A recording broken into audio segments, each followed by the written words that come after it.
सुप्रभात बच्चों। मैं आज मुखलाल संस्कृत उपशास्त्री महाविद्यालय बंधु छपरा भोजपुर से ऑनलाइन क्लास के माध्यम से आप सबों को विशेषण में उसका तुलनात्मक विशेषण, उसका पद विशेषण का पद परिचय, मूलावस्था, उत्तरावस्था और उत्तमावस्था के बारे में बताने जा रहा हूँ। तो सबसे पहले तुलनात्मक विशेषण हम लोग देखेंगे। तुलनात्मक विशेषण कहते किसे हैं? तो दो या दो से अधिक वस्तुओं या भावों के गुण, मान आदि के परस्पर मिलान का विशेषण तुलनात्मक विशेषण कहलाता है। हिंदी व्याकरण में इसको लेकर इस विषय पर बहुत ज़्यादा विचार नहीं हुआ है, क्योंकि हिंदी में विशेषणों की तुलना उस ढंग से नहीं होती है जिस तरह से अंग्रेजी में की जाती है। अंग्रेजी व्याकरण में डिग्री के अंतर्गत तुलना की 3 स्थितियाँ हैं। कौन कौन? पॉजिटिव, कंपैरेटिव और सुपरलेटिव।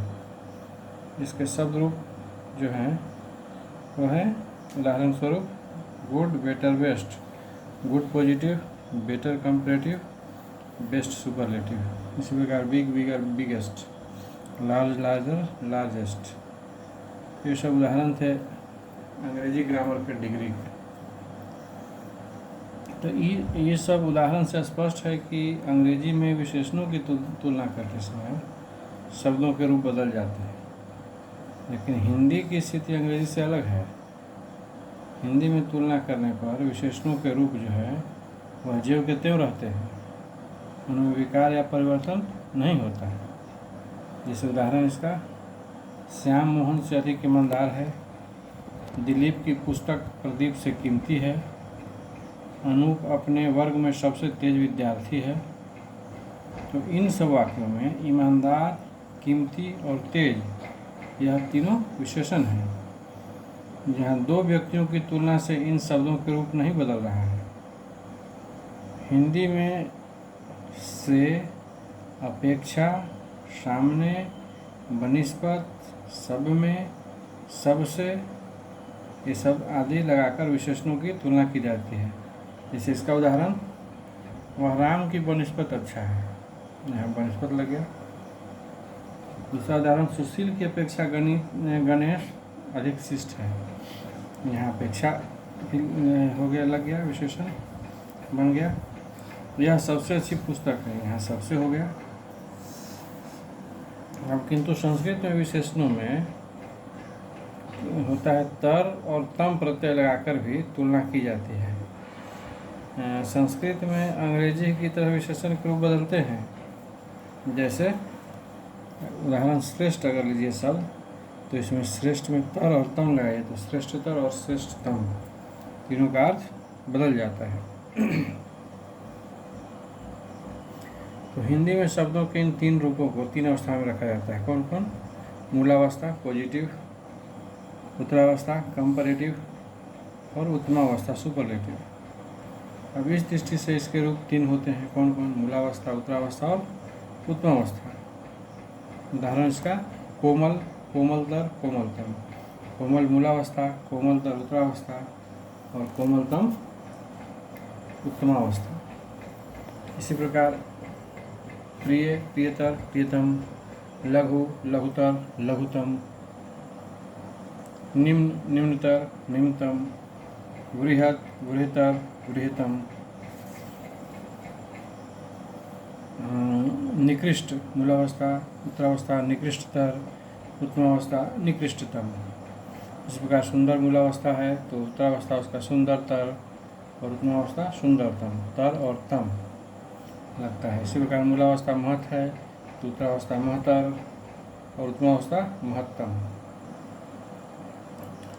मूलावस्था अगर उच्च है तो उत्तरावस्था उच्चतर और उत्तमावस्था उच्चतम।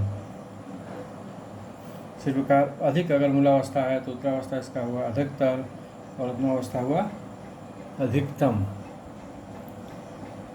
अब मूलावस्था क्या है इसके बारे में जानिए। कि मूलावस्था है कि इसमें विशेषण अन्य किसी विशेषण से तुलित न होकर सीधे व्यक्त होता है। या दूसरे शब्दों में हम इसको कह सकते हैं कि इस अवस्था में किसी विशेषण के गुण या दोष की तुलना दूसरी वस्तु से नहीं की जाती, जैसे सुंदर, मधुर, महत, वीर इत्यादि। अब ये सब जो शब्द दिया गया उसका रूप जो है केवल संस्कृत निष्ठ हिंदी में चलते हैं। हिंदी की प्रकृति संस्कृत से भिन्न होने के कारण समानतः जो है तर के स्थान पर से और में का और तम के स्थान पर सबसे और सब में जैसे शब्द का प्रयोग अधिक होता है। इतना ही नहीं, से अधिक, से ज़्यादा, से भी अधिक, से कम, से भी कम, से कुछ कम, से बढ़कर, से कहीं, ये सब जैसे प्रत्यय पदों का ही प्रयोग होता है। जैसे उसका उदाहरण, से अधिक का उदाहरण है, लीजिए, हरि श्याम से अधिक बड़ा है। इसी प्रकार से भी अधिक का उदाहरण लीजिए, तो से भी अधिक का उदाहरण है कि हरि श्याम से भी अधिक बड़ा है। इसी प्रकार है से कहीं, इसे शब्द बनाइए वाक्य, तो होगा कि वह तुमसे कहीं अच्छा है। एक और है से बढ़कर, तो इसका वाक्य बनाइए, वह तुमसे बढ़कर है। तो यह था मूलावस्था। अब इसके बाद उत्तरावस्था। तो उत्तरावस्था में विशेषण दो वस्तुओं की तुलना में होता है और उनमें किसी एक वस्तु के गुण या दोष अधिक बताए जाते हैं। जैसे इसका उदाहरण, एक वाक्य कोई बनाइए, घोष बाबू घनश्याम से अधिक समझदार हैं। यहाँ अधिक जो है बताया गया है गुण या दोष से दूसरा से। घोष बाबू का घनश्याम से गुण अधिक बताया गया है। इसी प्रकार अगला है उत्तमावस्था।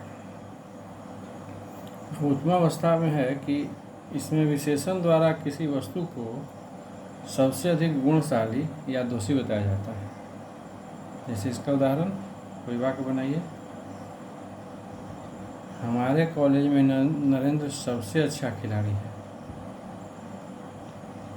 यहाँ पर जैसा बताए कि इसमें विशेषण द्वारा किसी वस्तु को सबसे अधिक गुणशाली या दोषी बताया जाता है। तो यहाँ नरेंद्र जो है उसको पूरे कॉलेज में सबसे अच्छा खिलाड़ी बताया गया है। तो यह था उत्तमावस्था। तो मूलावस्था, उत्तरावस्था और उत्तमावस्था, ये हम लोग तीन चीज़ देख लिए। अब विशेषण का पद परिचय जो है वह भी हम लोग थोड़ा देख लें। विशेषण के पद परिचय में संज्ञा और सर्वनाम की तरह लिंग,